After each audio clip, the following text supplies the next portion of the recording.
bringing it to them all day. You know what's up? Welcome to Birdland. Win or lose, we bringing it to you always. You know what's up? Welcome to Birdland.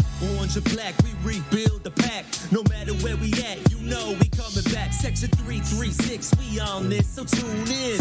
You know what's up? Welcome to Birdland. Yeah, welcome to Birdland. You know what's up?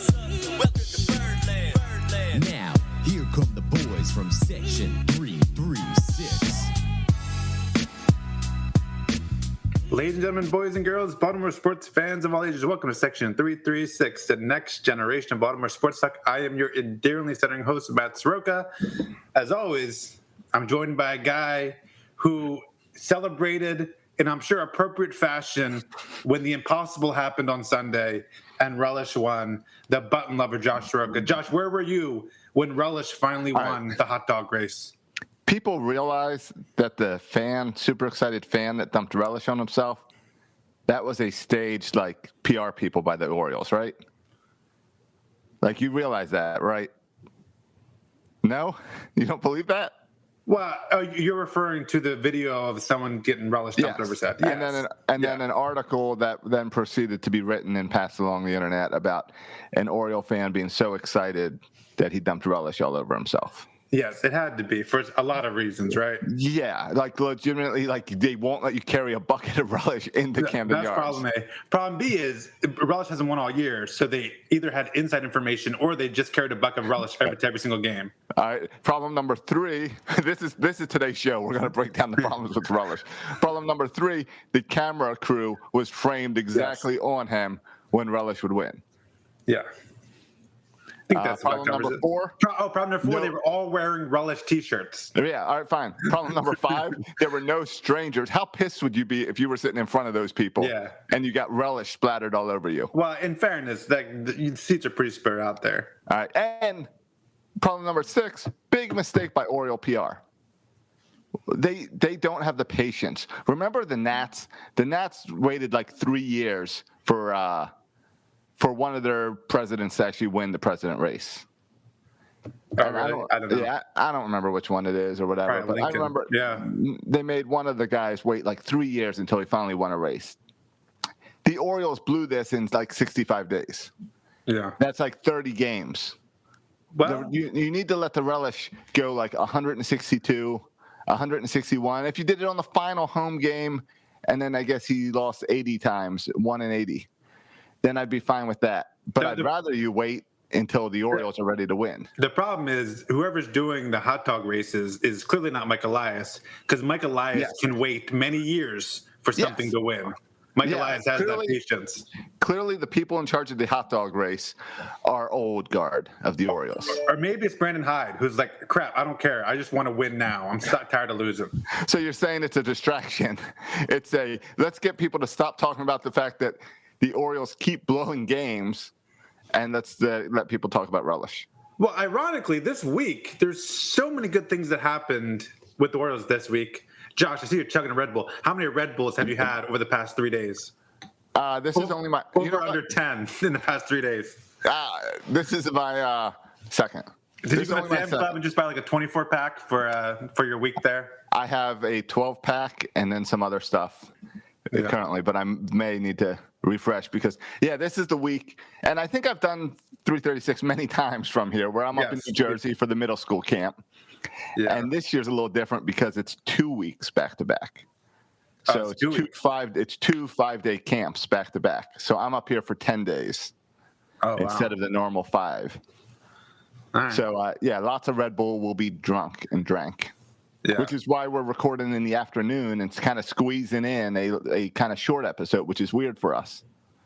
Yeah, because you'll be up to all hours editing video and doing all that other nonsense. Right, and we were supposed to record tonight, but instead I found out I have to watch a middle school talent show. And I'll just tell you, middle school camp talent show, not my favorite thing of the week every year. Maybe my least favorite thing of the week every year. There's no talent. It's not like America's Got Talent. It's not. No, and they're middle school kids, so they don't know yet that they don't have talent. This can't no one's told them yet. And when you see this stuff on TV, you have guys like Sounding Cow or whatever that shut them down and let them know how stupid they are. Yeah. We're at a middle school camp. Middle schoolers will cry if you don't applaud for them. Yeah. So Very they don't sensitive understand. Group of young people. Yeah. But you know who really bothers me? The counselors that do the same skit over and over again every year and think they're funny because middle schoolers laugh at them. Well, yeah, you can. Yeah, there is a middle school humor that you can nail. Yeah. And if you can nail it every year, go for it. Oh, I'm sure that's what you do as a teacher. Same jokes. You know what you're speaking to. Yeah, I got my script. And, it's great. And it's the same, I guess, with counseling because the students circulate every year so I can reuse my material and they've never heard it before. So it's brand new for them. Oh, and that's the advantage this year because there was no camp last year because of COVID. So it's 2 years of new kids. Oh, yeah. So, but for veterans like you, it's getting a bit old. It's my 20th. This is my 20th year up here. Yeah. So yeah, I've seen it all. No, but the interesting thing about I was saying before you got distracted with your Red Bull chugging is this week has been a really lot of highlights for the Orioles. I mean, we saw one game where on Cedric Mullins' T-shirt night, he went deep twice. This past week, we also saw Trey Mancini hit Ryan Mountcastle hit not one, but two, but three home runs. And didn't Mullins have two in that game also? Yeah, in his T-shirt night, he had two. Oh, I think Mullins had two again on the Mountcastle night.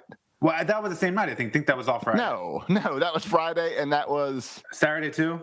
Saturday, I think, yeah. Well, and then Sunday was the game where Trey Mancini hit two home runs. Like, this is just all run together. It's a lot of great offensive performances. Yes. Yeah. Not last night, where we almost got no hit, but... Yeah. Before that, there's been some pretty cool always highlights, but those games we've lost. So it's been some cool offensive highlights, but also it's been a lot of losing and a lot of and we'll get to this also a lot of ugly highlights. I mean, Jim Palmer has been going off on the Orioles. Pedro. Well, I mean, he went off. Pitch framing this time. What did he go off on? On Franco, I think it was Franco. I can't be 100% sure. I think it was Michael Franco. But someone missed the cutoff to home plate. And this was reminiscent. There was that wacky play at Cleveland where there was the rundown or whatever. Yeah, where no one was covering third. Yeah, and the guy ran all the way to third from first. People forget on the previous play, there was a couple runners on, and there was a throw home, and Franco let it go. He didn't cut it off, which allowed the runners to go to second and third instead of first and second.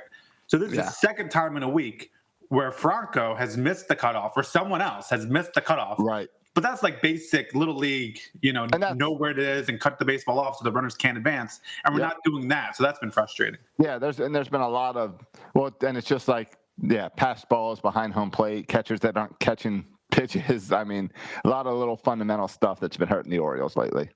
Oh, yeah. And that combined with bad pitching, right? You just look at the last week. The Cleveland series on Tuesday, 7 runs we gave up. Then we gave up 8 runs. Then we gave up 10 runs. Then we had the 1-run game. And then 10 runs again.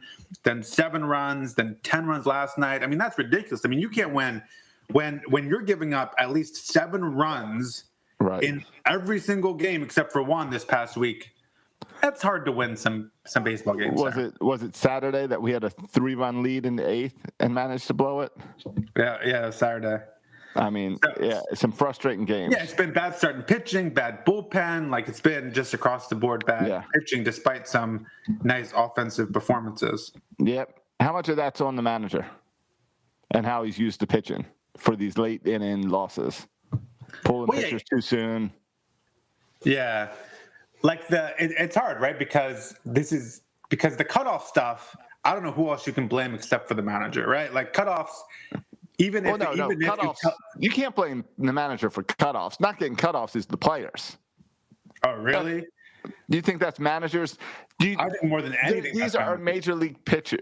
These are major league players. You think that the manager needs to tell them to get the cutoff? Fair or unfair, when players don't mentally make the right plays, that I think reflects poorly on the manager. Whether they're mentally not into the game or whatever, like that to me reflects poorly on the manager, whether it's fair or not. I see a little of that. The pitching stuff is just, to me, I mean, I think the one he was criticized at the end of that game where they blew the lead is Fry was struggling with location. Then they brought in Tyler Wells, at the end of the game to close it out and to get the one out. And he's a Rule 5 guy. Right. So you're trying to say, look at what he has to work with. Yeah, and honestly, Tyler Wells is the hot hand. I don't care about his age. I don't care if he's a Rule 5 guy. Who's pitching the best? And Tyler Wells, outside the guys you're already using that game, was pitching the best. And yeah, the argument is he doesn't have much to work with. Here's what I don't know, Josh. Yep. I don't like Keegan Aiken, Jorge Lopez, Matt Harvey. These are three possibly quality bullpen arms, and they're all starting for us. Yeah. Is that Hyde's fault? Is that Elias's fault? Like, what's happening there? That's the big problem here. Yeah, and that's a Elias problem. That's not a Hyde problem. It's not Hyde's fault that the team did not give him a starting rotation. Yeah, well, it's been unfortunate because I was expecting a lot in the young pitchers, right? Kramer, Zimmerman, Aiken. Lowther, Wells, maybe throw Aiken in that list. And none of those guys have pitched well. And I thought, like, out of those five, a couple of them will emerge and have decent years. Right. None of them pitched well. Wells hasn't even made it to the majors yet because he's been pitching poorly at Norfolk. Lately, he's been a little bit better.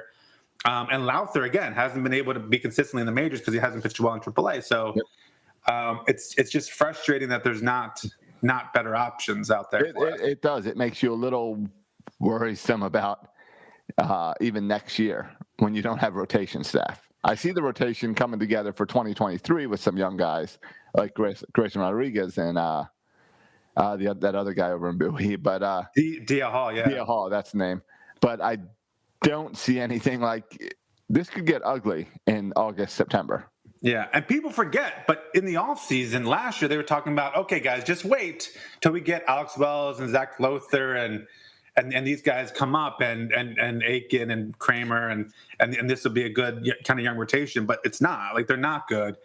And so you wonder, like, who's there? Like, who's next? And there's no one really next to help us. Or you're right. Next year, too, we're going to have the same problem because I don't think Grayson Rodriguez is going to be ready to start the year next year. No, they're not going to rush him.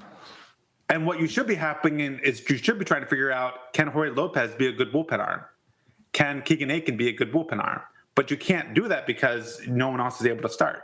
Right. Unless you suddenly call all these games bullpen games and put them in there for 3 innings. Yeah. But then you don't have enough arms. Right. You're going to wear out that bullpen because no one's pitching deep into games. Right. Because even if you did that once a week or twice a week, the other guy's only going 4 innings anyway. Your starter's only going 4 innings. So it's not sustainable. It's like the team's no good. Well, and then like this week, it is like the team's no good. And then this week, John Means hasn't been here, right? Because he's on the 10th day or whatever. So you didn't all these large numbers of runs given up, and you also don't have John Means to kind of calm everything down in your 5th day and give your bullpen a kind of a quick breather. And we played teams with good offense. Yep. I mean, we played Toronto's offense is insane. Houston is playing better than anyone in baseball right now. And before that, we had Cleveland. Like, these are all winning teams. Like, they're all good teams. So it's not surprising that we're losing. It's a little surprising, kind of. It's surprising how badly we're losing. It's surprising because we're losing games that we're putting up a bunch of runs and where we've got the lead at some point in the game. So that's the surprising part. I mean, being almost no hit was annoying, but not as surprising as some of these weekend losses.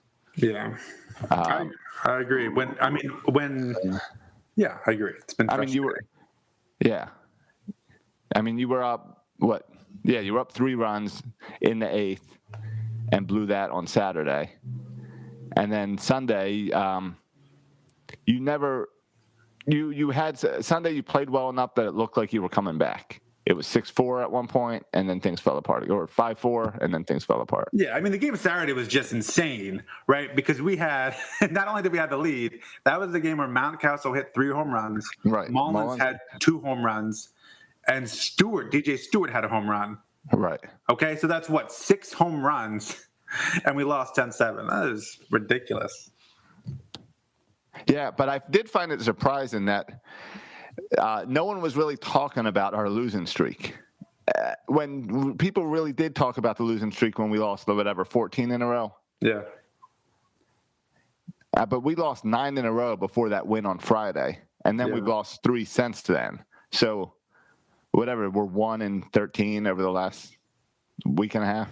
Yeah. Something like that. Yeah. I'm sure my math was just wrong, but in the past 2 weeks, we've got 2 wins. Yeah, I mean, I'm looking at the schedule now. Wednesday, the 9th, we lost. Or Right. on Tuesday, the 8th, we won. And then since then, we've only won one game, right? Yeah. So that's what I'm saying. Past 2 weeks. What's today? Today's Tuesday? Yeah. All right. Sorry. Middle school camp. No time. Right. No concept of time. So the past 2 weeks, we won, one game, two if you want to count, I guess, the game on Tuesday. Right. Won 2 games. Either way, it's not pretty. It's not pretty. No, it's not good. And it's going to be one of those things of how the season goes. And because of that, what's being lost in the big picture of baseball is that Cedric Mullins should be at the All-Star game. Oh, yeah. And because he is playing extremely well on a losing team, he's not getting the attention. And unfortunately, he's also got the Trey Mancini story that's probably going to get Trey Mancini into the All-Star game as that manager pick option, but Mullins totally deserves to be there. Yeah, it's one of these rare cases where a team as dreadfully bad as the Orioles deserves 2 players, and we legitimately deserve 2 players in the All-Star game. We do. And that's hard because usually when we're this bad, and traditionally when the Orioles have been this bad, like maybe we didn't even deserve 1, but someone had to go in there. But this year we legitimately deserve 2. Also, I'm really excited, Josh, about, and I know some people don't get really excited about this anymore, but I'm really excited about the Home Run Derby in Colorado.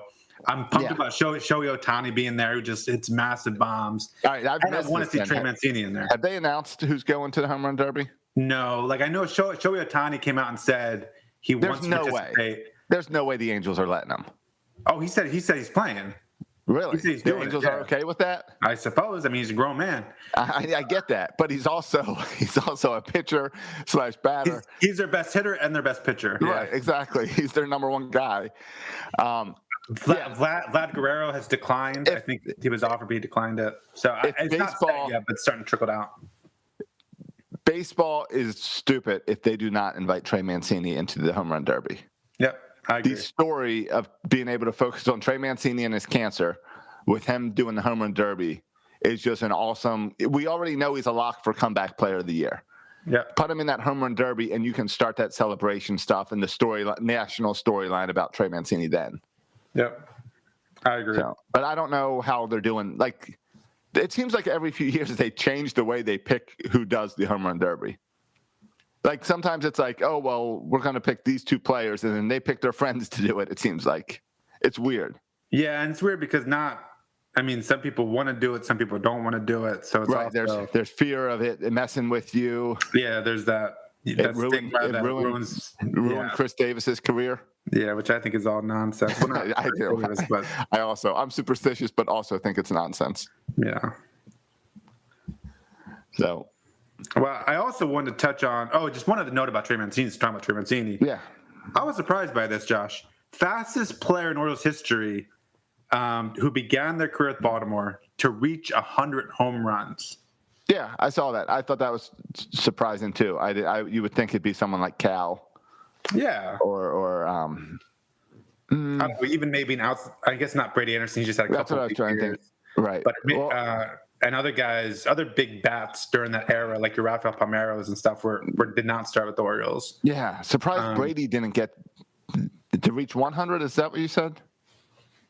Yeah, 100. Surprising because Brady got 50 in 1 year. So he got 51 year, but he was around, I think, for a few years when that happened. Yeah, I guess it took him a few years to get the roids. Yeah, exactly.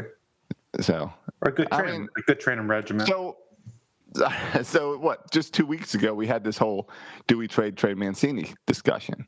Yeah, and I think we're going to have to continue to have it probably again next week and the week after, because I think the hotter Trey Mancini gets, the more likely you are to trade him. Yeah, I mean, I think the only wrong opinion on this is, like, I heard Jason Lockenforest say it, and his co-host Ken Wingman or whatever. They said like Weinman.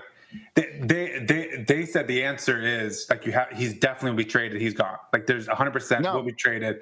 And the only thing I think the only right answer is it's really hard. And I guarantee Mike Elias has not decided one way or the other. Like he's going to wait to see what he is offered. He's going to wait and see kind of, how Trey Mancini plays the next month.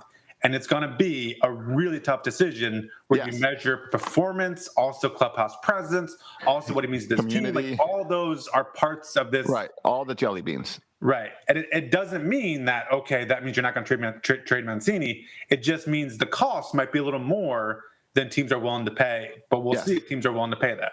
Right. And I think you're right. The only wrong answer right now about Trey Mancini is anyone who's saying he's definitely being traded or he's definitely not being traded. Right. There's no definition right now. Right.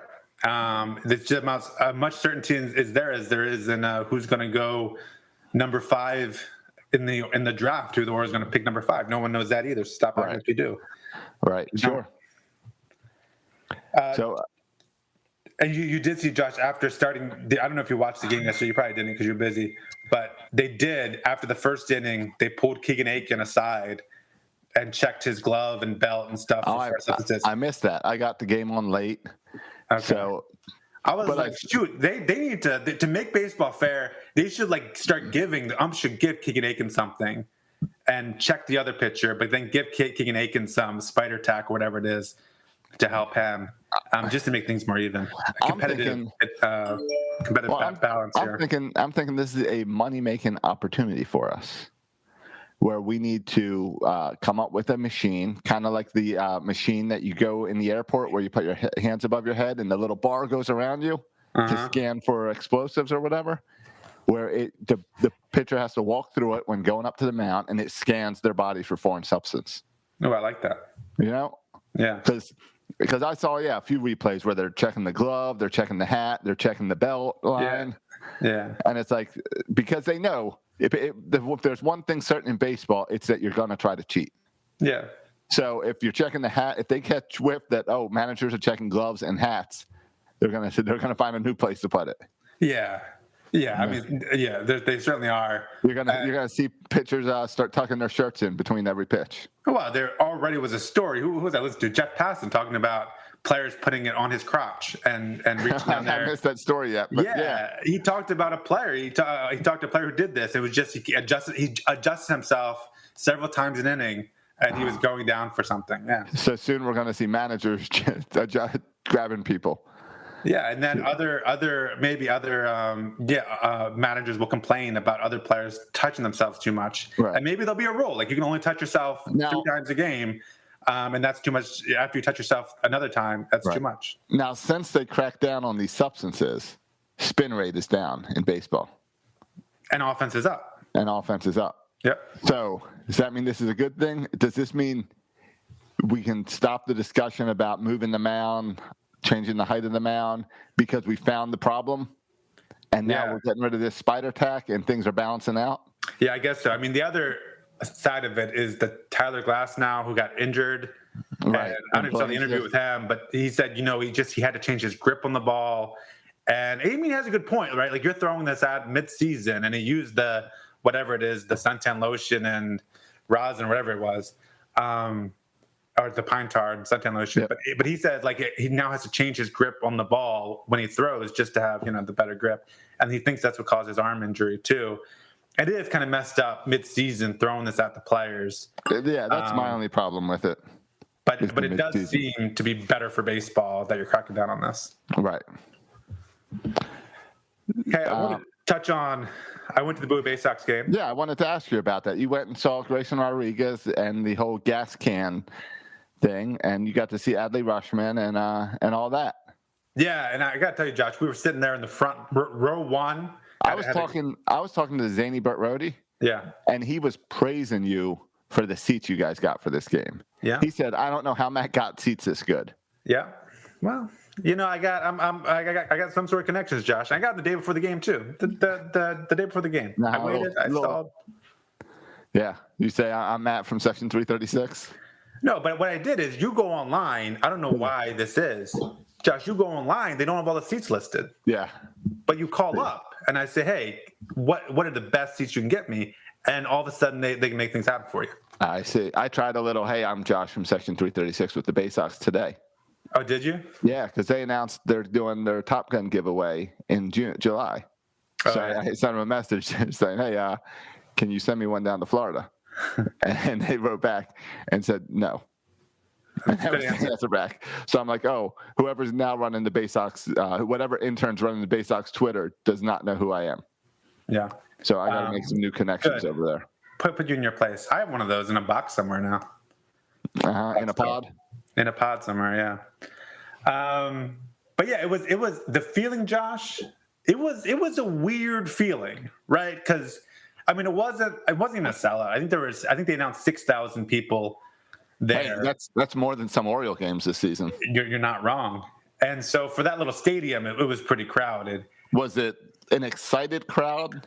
Yes. Like the feeling was there was electricity in the air. Like it was. That's cool. We haven't seen that in a few years in Camden. Yeah, it was a pretty cool feeling.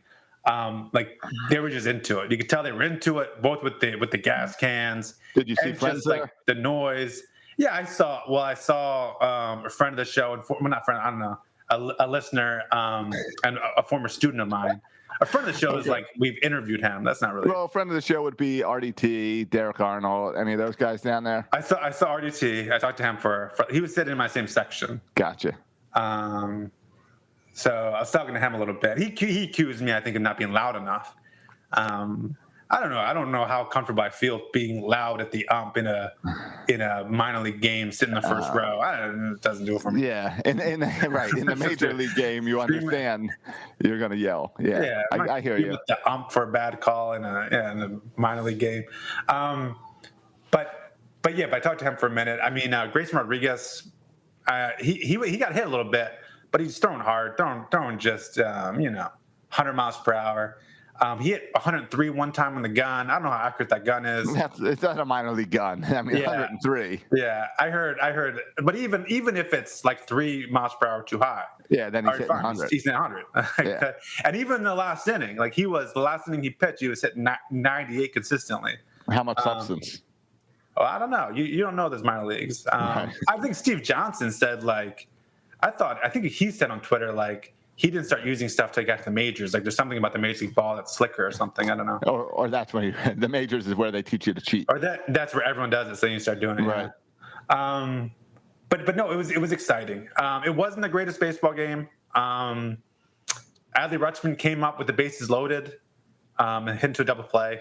That was disappointing because everyone was super pumped to see Adley come up with the bases loaded. Right. But it was cool. Now Diaz batted second. Cool right. He was there for an injury rehab, right? Yeah. He was doing his rehab stint there. So it's cool to see him. Terran Vavra, I wanted to see him. That was right when he went on the IL. But no, it was fun to see Grayson and Adley. And it's true what they say about Adley. I don't know if you've heard this said before, but it's true. He runs after no matter who's pitching. Whether it's Grayson or some bum from the bullpen, after the inning, he sprints out to the pitcher's mound and walks kind of arm in arm with the pitcher back to the dugout. Oh, talking about pitch selection or whatever? Yeah, talking about the inning and how it went. And I like that a lot. And that makes me, you know what that does? That makes me want to wait even more to bring Adley up so that he moves along with his pitching staff. Yeah, you can just tell, people have said this, he's a leader. He looks like a boy. He still looks like a little boy. But you can tell. He is a boy. He's 21 or something, 23. And he's got that baby face to him, too.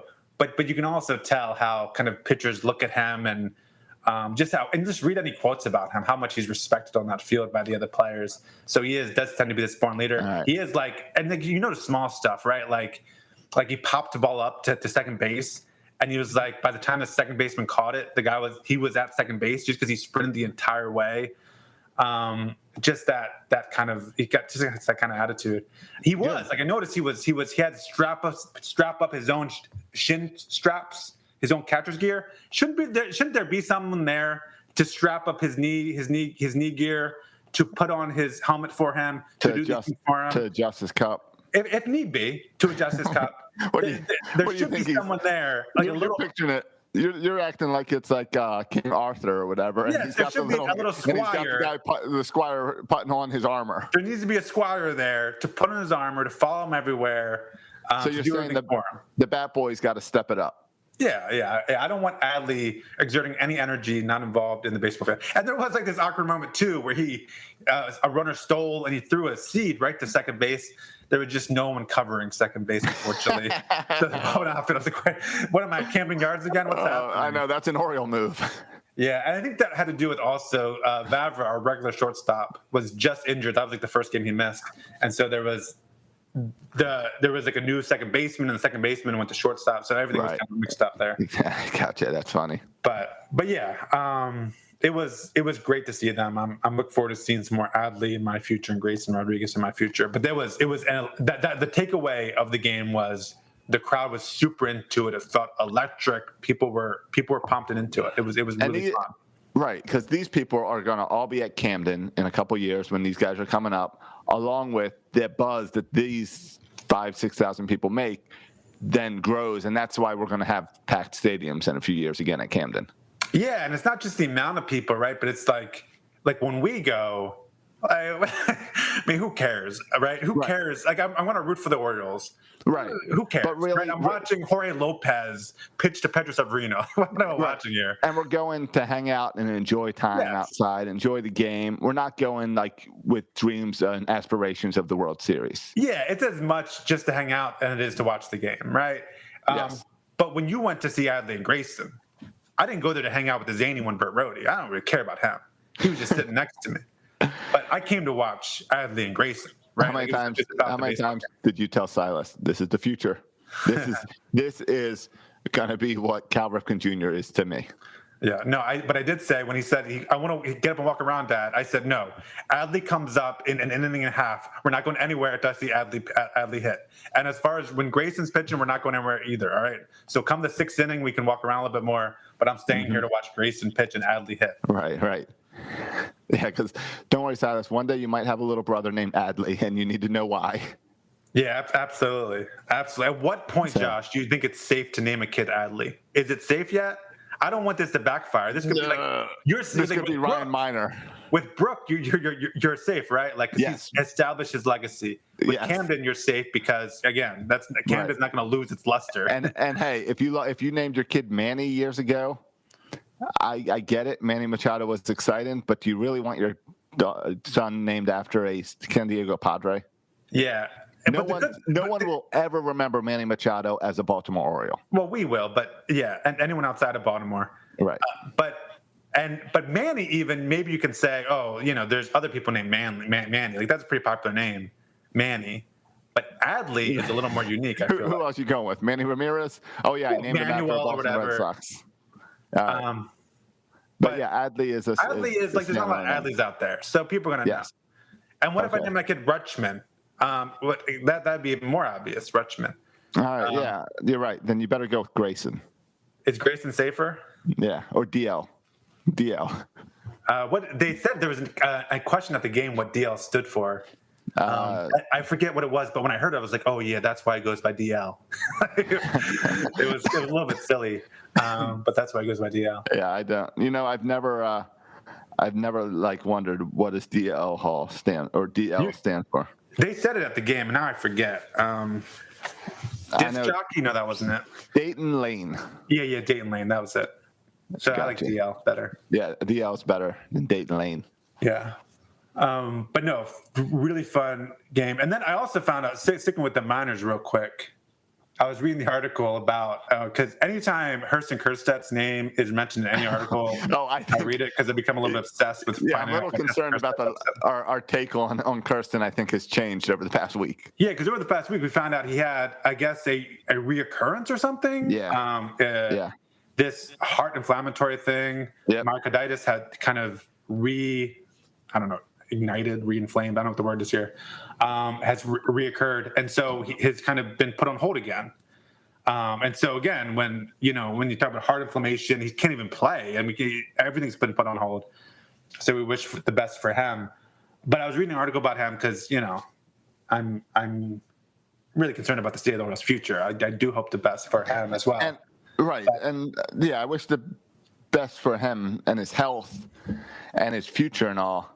Absolutely. But I'm also a little concerned now that he may retire from baseball before ever breaking with the Orioles because of health reasons. Yeah, this is not something where like, oh, just rehab and then you're good in a week. No, This clearly is something bigger. And yeah, remember we had a Raven player that had a heart issue, and like he like had to retire after like 2 years of football. Yeah, because of an issue. Yeah, I mean, Eduardo Rodriguez is back in pitching now. He had the same issue. He's back in pitching, right? But obviously, we know very little about this. And we know that COVID affected this type of stuff differently, and we don't know how much that inflamed and made things worse. So we really don't know anything, and that's we don't know if it's COVID related. We just all assume it's COVID related because other people have been infected like that. Right. Well, it's an issue I think he had pre-COVID, but COVID can flare it up. Okay. Or affect it more. I don't know. Yeah, there's just a lot of unknowns about it. Yeah, it made me go from thinking, oh, this isn't a big deal, he'll just get in whenever he gets in, to, oh, he might not make it to this team. Yeah, and if I'm in his shoes, I mean, I got a big contract for signing. This is not like, oh, I can re-injure my knee and I'll walk with a limp. This is like my heart here. Right. Yeah, and totally. So, I fully understand if you feel like it could reoccur again and could be life-threatening, why would you continue playing? Like, you just retired. Right. But at the same time, you're right. It's a heart thing where it's like, if you made it this far in baseball, it's very rare that you're doing this just for the paycheck. You're doing this because you love baseball and you want to play baseball. You don't want to retire at 22 and go work at a car dealership. Oh, yeah. Josh, you think this is frustrating for Oriole fans? It's got to be so frustrating for him. Yeah. I mean, imagine. I can't even put myself in his shoes. That would be infuriating. All you want to do is play baseball, and you can't get out and play in the single game. Yeah. No, you and I have had conversations about softball and how we'll go out there and play hurt. Yeah. I went out with kidney stones just to play because I didn't want to miss a game. I threw out my back and still played. Right. Still had another bat, yeah. So, like the competitiveness that you and I have is like 1,000 times what he's got as a professional. Right. Yeah, and we put in zero effort into our softball game. This guy's put in all his hours into his baseball game. And our game means nothing. Yeah. His game means making millions of dollars. Yeah, setting up himself and his family for the rest of their lives. Absolutely. Yes. So, yeah, it's got to be frustrating for him. Yeah. But I was reading on the same article was talking about some of the other high schoolers, these other kind of guys we just drafted. And it was cool to read that Mike Elias, I don't know who it is, Matt Blood, who's ever in charge of this thing, has them like participating in a book club together. The book club. Yeah. And then I went back and looked, and this is not the first time it's happened. During COVID, there was book clubs going on with the kind of the growth mindset books. He had their book clubs. So this is a common thing the Orioles do. Is to have Zoom book club meetings. How do we get into this book club? Because there's two reasons. One, I'd be interested to read the books that he's having the Orioles read. Two, I want to just sit back on that Zoom meeting as the Oriole players talk about and share their thoughts about a book. Yeah, well, I'm offering my services. I have my doctorate in literacy. My whole dissertation was on reading groups of English teachers, but at any rate, still reading groups. And so I would like to offer my services as a literacy expert to lead these book clubs for the Baltimore Orioles. So, all right. So you're not starting a 336 book club. You're saying, hey, Orioles, I'll do one for your players. I mean, if we want to read what they're reading, I read the previous book that they read, was a book called Growth Mindset. We did this in school years ago. And this book they're reading now, he just called Legacy. Yeah. So did you try looking it up? There's a couple books out there that it could be. Yeah. I looked it up too, but then I thought it was something about legacy, and it was like a baseball book or something. Yes, there's I think it's like a historical book about baseball called Legacy, but I wasn't sure if it's that one. Anyway, but yeah, no, we can start. If you want to start our own book club here, Josh, and read the same books the Orioles are reading, if we can find out what books they're reading. If some listeners are interested, we'll do the 336 book club, but we need to get an insider that can tell us what the Oriole book clubs are doing, so we do the same exact books. Exactly. Even though we can't converse with them about the books. No, we can't converse with them. Yeah. We just want to be the awkward people reading the same books. Exactly. So we know what they're thinking. Yeah, because we want to be next time you have those awesome seats at the Bay Sox and Adley's in the dugout. You can be, hey, so what did you think about Chapter 2 of Legacy? Yeah. What about that ending? Do you see that one coming? I didn't Can you believe that Thomas did it? It was him the whole time? Yeah, that's what I want to be able to say. Exactly. That's the type of conversations we want to have with players. Yeah. So, but I thought that was pretty cool. Because that Josh also shows this commitment to not just hitting the ball, but it's part of this kind of team building, right? It's part of team building, and it's part of this kind of also the mental side of the game, and the team building. And I think those are good things to see. We talked about the team building with DL Hall, Grayson Rodriguez, and Adley Rutschman. This seems, again, you're trying to build this culture of winning and kind of where players like each other and work together and all that stuff. And this is kind of like they're baseball players. They're on the road all the time. They're on planes. They're on planes. They're in hotel rooms all the time. Like a book club seems like something that, like, if I was living that lifestyle, I would want a book club. It makes a lot of sense. It's like I don't want to just talk to you about what I'm watching on Netflix every day because I'm going to quickly run out of Netflix. Yeah, and this is, I mean, as a guy who's participated in many book clubs myself, it's not always about the book too, right? It's about just talking about your lives and you're always kind of making first connections to your reading. And so all that stuff I think is healthy. Right. And it pushes back against this notion that Mike Elias and Sig Mejdal only care about numbers and analytics, because this is very much a human component, right? Yeah, because you're right. I've never been in a book club, but I've been in lots of Bible studies and lots of small group type things, which is the same thing of coming together over something. And you might talk about the Bible, but you also talk about your lives. Yeah, you talk about your lives, and then you get to know each other, everyone better, and you all become part of everyone's lives. So yeah, that makes a lot of sense for bonding as a team. Yeah, I like it. Yeah, I do too. I think it's a really healthy thing to do. And yeah, I don't know what else these guys are doing, these high schoolers that you never hear about. How many anger management books do you think Elias has sent to Manager Hyde? Yeah. Well, there was, I don't know. I don't know if he's sending any books to him because he's like, I'm not investing in you. You're not part of my future anyway. I'll invest in Kobe Mayo because he's part of my future. But this guy's gone in a year, so I'm not going to invest in him. I don't know if he's gone in a year or not. He's gone in a year. He's done, Josh. He's done. Do you think he's done? I think he's done. I think he's a lame duck. Then, I mean, if so, next year would be the time to bring the guy in, right? Whoever you want for the future. Yeah, I want Adley Rutschman as player coach. That's what I'm player coach. Yeah. How about Brady? Can Brady come back? Brady's kind of disappeared. Well, I talked to your boy Cody, and he's like, "Why not Jim Palmer?" No, we don't want Jim Palmer as a manager. I was like, Jim Palmer does not have the patience. Jim Palmer, Rick Dempsey combination. No, I want someone. Here's the problem: if Jim Palmer was in the dugout, he would walk out to that pitcher and say, "Just give me the ball. I'll take care of it."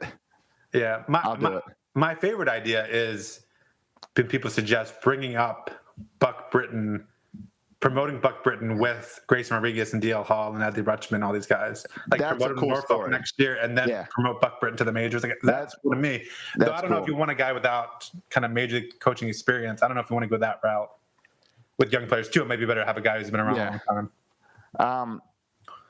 Maybe we don't have, but you're right. Buck Britton, if you're promoting in-house, Buck Britton's the guy. I think he's the minor league coach you're excited about. And he fits that wave of kind of former players, right? Which has now become really popular to have former players younger players who recently played. No, if we were bringing in announcers, I'd say bring Ben McDonald in. I think he would do a good job. As far as the best announcers could be our manager, Oriole announcers. You would rank Ben McDonald over Jim Palmer. Over Scott Garceau. Yeah. Over Melanie Newman. Yeah. Over Brett Hollander. Oh, I like Brett, but yeah. Over Kevin Brown. Yeah. Kevin Brown would look like Kevin Brown's like a little kid. He can't be up there. Yeah. He can be the bat boy.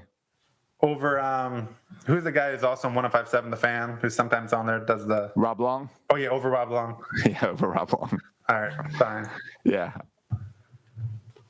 But yeah, I'd probably want a manager over an announcer to be my manager. Right, but I agreed. Let's bring someone with a little bit of manager experience. It doesn't have to be major league experience, but it's got to be someone with respect.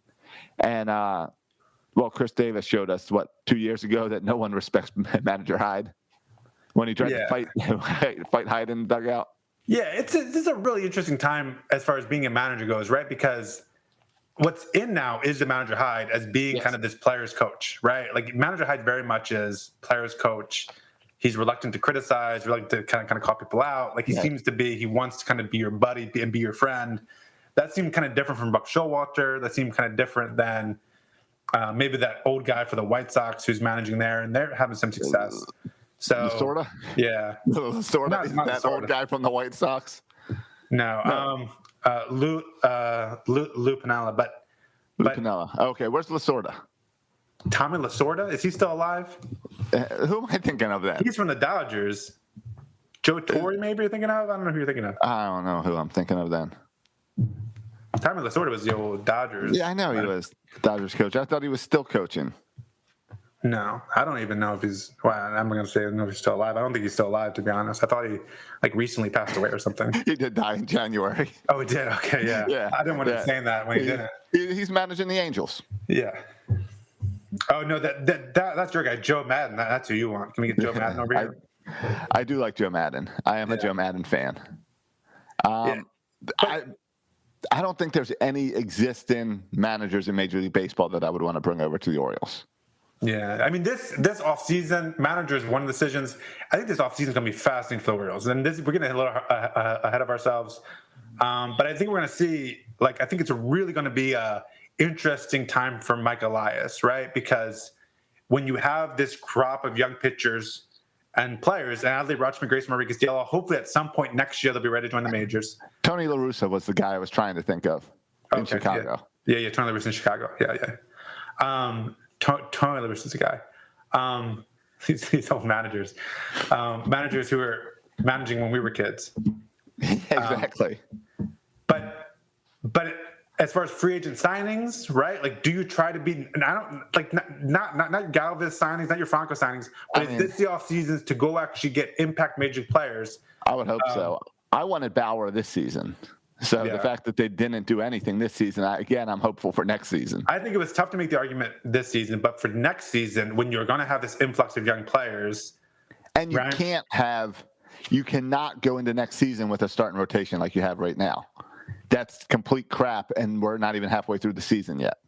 Yeah. So, I mean, Mike Elias, is he going to sign another Matt Harvey, Felix Hernandez type, or is he going to go out and sign two legitimate starters? I mean, that's going to be the question. Yeah. And is he going to fill legitimate needs in the infield?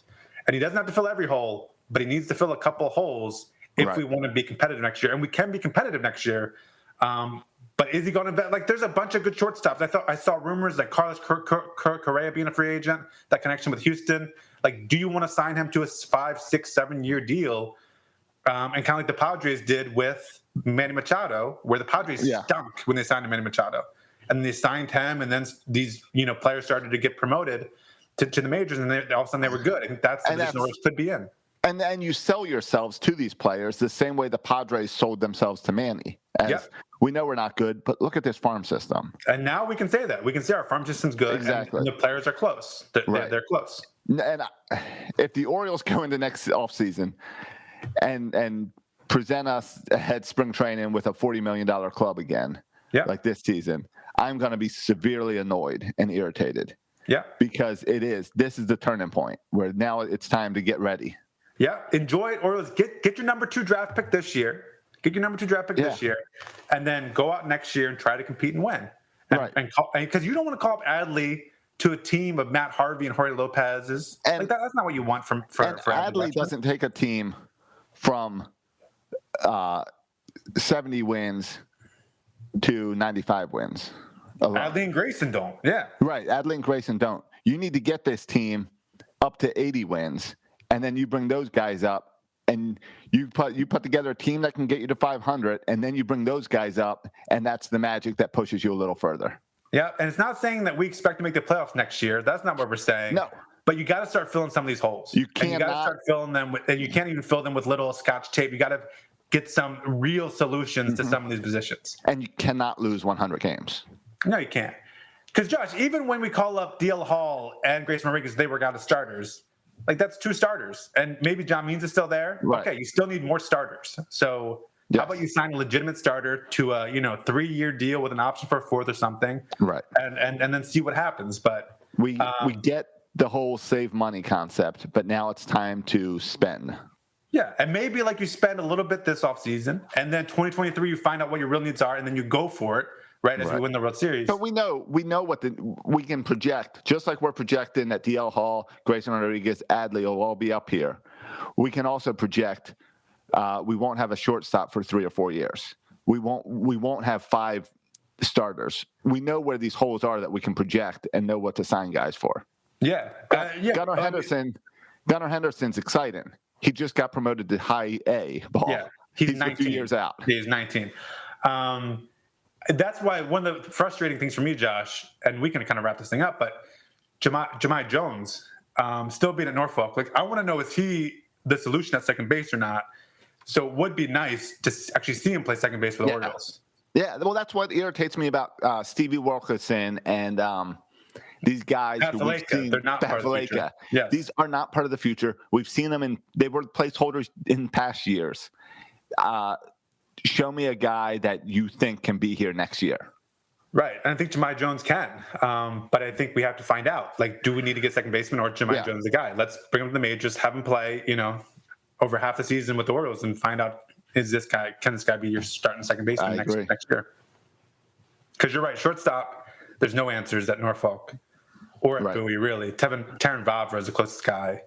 And third base, too. You're kind of waiting on the Jordan Westbergs and your Gunnar Hendersons. And it's kind of like what we did with DJ Stewart has gotten a lot of playing time this season. Unfortunately, it's kind of showed us he's not a guy for the future. Yeah. But you need to do that now. Like Diaz. Diaz will probably come up end of July and get some playing time in the outfield because he's another guy that we got to see if he's part of this future. Yeah, and I feel like next year Diaz is going to be what Stewart was this year, and hopefully they'll get another chance next year. Right. But Diaz's big thing is staying healthy, so hopefully they can do that. Right. Yeah. So, well, yeah, I had to do a little shorter episode this week to squeeze things in. But if people want more 336, I finally got around to putting up the episode where you share your story, Matt, about almost dying in Africa. Okay. So here's how you can get it. You can go on over to 336 and choose support and support us on Patreon for $3.36. Or now in the Apple Podcast app, you can be a subscriber versus, I don't know, something else, but that they now call, if you subscribe to the podcast, but you can be what they call subscribers, as in you support us monthly in there for, I think it's $5 in there per month, and you get free bonus episodes.